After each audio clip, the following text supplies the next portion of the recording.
It's fair to say that Manchester United's season hasn't gone to plan so far. All right? Not just talking about the Porto game or the Spurs game, but just overall, the development that I wanted to see, that we wanted to see. And I just want to give my honest opinion on Erik Ten Hag. Please don't label me as one of those fans who's trying to jump on the hype, and it's not what I'm trying to do. I've been somebody who's been a very vocal supporter of Erik Ten Hag the whole way through, and understanding the signings that he's made, the reasons that he's done it, the tactical switches. But I think it's all based around trust and belief. And both of those are fading for me. And I want to explain exactly why. All right. So Barada, Ashworth over there, our new CEO and a new sporting director have been brought in to lead a new Manchester United. And in my opinion, there are two fundamental cornerstones that they need to be able to hold on to and say that they believe in order for that to continue. And trust is the first element of that. So Erik Ten Hag speaking after the game against Porto saying, look, don't judge us here. Judge us at the end of the season. But I've lost trust in Erik Ten Hag to deliver on that. There's no point comparing last season to this season. Second season, because of the mitigating circumstances of the injuries and the goodwill that was built up over the first season, a lot was sort of forgiven for what was an awful season. And then you see how this season is shaping up now. And that game against Spurs was a game where the pressure was on, all right? After the frustrations of Palace, the pressure was on for progress to be shown in these games, because we got humiliated by Liverpool after two individual errors from Casemiro, and the mentality, we all know, it just bottoms out whenever adversity hits in the game. To then follow that up with that against Porto, which was just a carbon copy of how Man United were in Europe last season.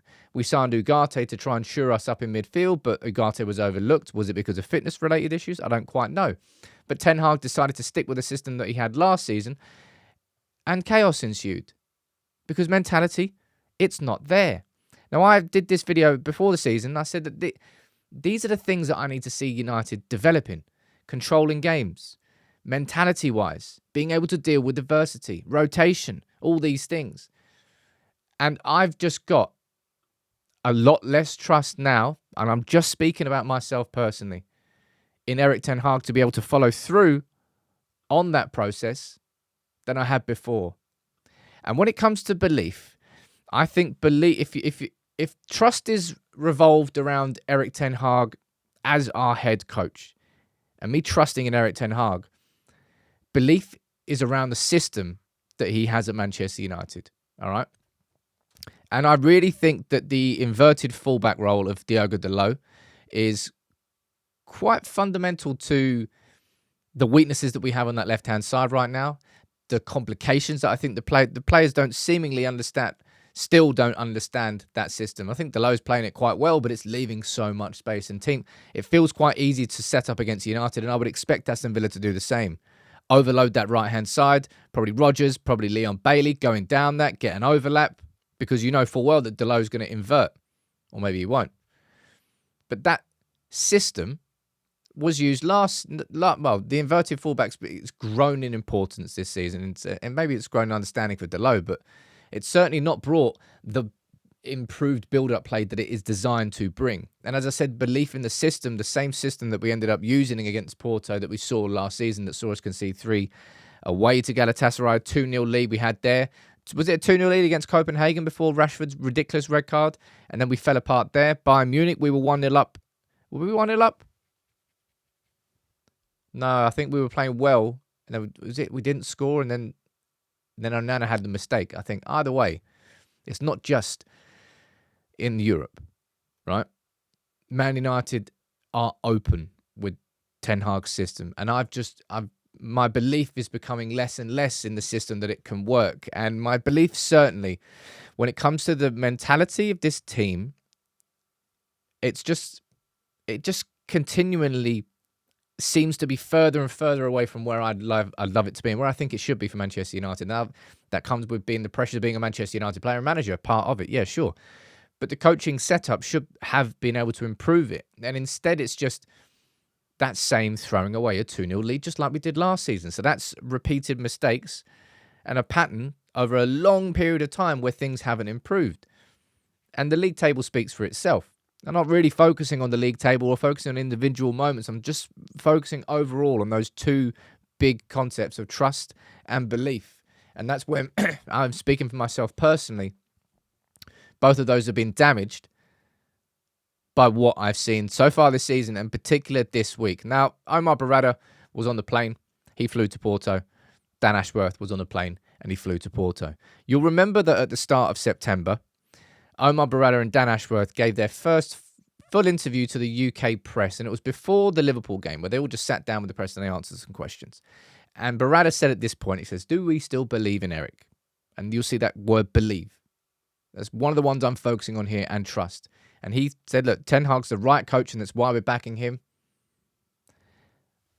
I don't know whether... I can't speak for Omar Barada and I can't speak for Dan Ashworth or their thought process. I can only explain my own. And the first season for Erik Ten Hag was all about, well, you got the new manager bounce, you got the system. I could see the weakness in us playing out from the back, but Erik Ten Hag switched the system, and then we played a little bit more direct, and we beat Liverpool and Arsenal in that 4-game run, and we had that run between we won the League Cup, post-World Cup. I could see the beginnings of the system. And in Season 2, he switched the system. He went for the 1 number 6, 2 number 8, signed Mason Mount, which I think is a catastrophic mistake that he made, that I think has been a core of why we've not been able to build that squad properly, unfortunately. Because that system didn't work, but Ten Hag was steadfast in Season 2, and the FA Cup saved that season. And then Season 3, when we've had a really good summer, in my opinion. Now, look, you can all... I'm not arguing about right signings, wrong signings, and should have done blah, blah, blah. I thought we had a strong summer as a football club compared to how our summers have previously gone. So for all of that, United, in my opinion, should then expect development, because the third season is where expectations come in. And that's why, for me, everything that I've seen so far, my trust in Ten Hag as the coach to be able to deliver that is faded. My belief in the system that he has been putting in at Manchester United has faded. I don't think it's impossible to turn it around from here, but I'm going to have to be surprised. Like going up against the Villa team, which is not only informed, but very well coached by Unai Emery, and everybody knows what they are doing. It's going to be a tough game. And I don't know at what point... I went on record and I said it felt like Erik Ten Hag was going to get until November from Barada and Ashworth to sort of prove that he still deserves their trust and belief. But I do think that what we've seen in these last couple of games in the league up against opposition that we should be on par with, and in Europe where the same problems have been repeated, and the mentality-wise, that's, I don't know, something's changed this week for me. And I can only speak from my own point of view. And if you want to call me a toxic fan, then, okay, cool. You do you. But I'm just trying to explain myself why I've lost some belief in trust in Ten Hag. And I don't know whether he can recover that.